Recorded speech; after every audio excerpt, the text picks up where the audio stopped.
Finally, regarding Pakistan, increased monitoring. The Pakistan government has 2 concurrent action plans with a total of 34 action plan items. It has now addressed or largely addressed 30 of the items.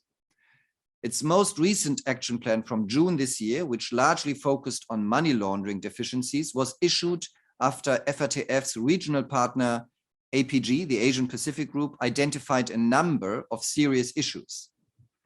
Overall, Pakistan is making good progress on this new action plan. 4 of the 7 action plan items are now addressed or largely addressed.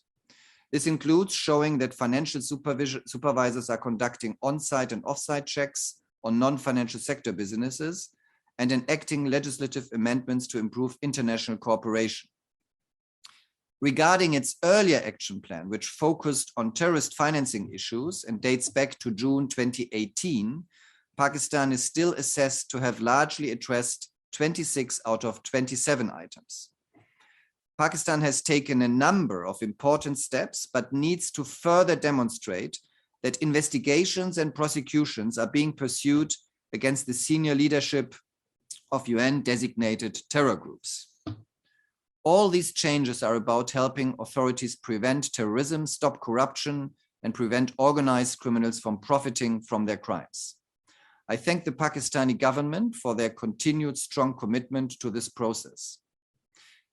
Please check our website for updates on all of this and other areas, including statements on the Pandora Papers and the situation in Afghanistan.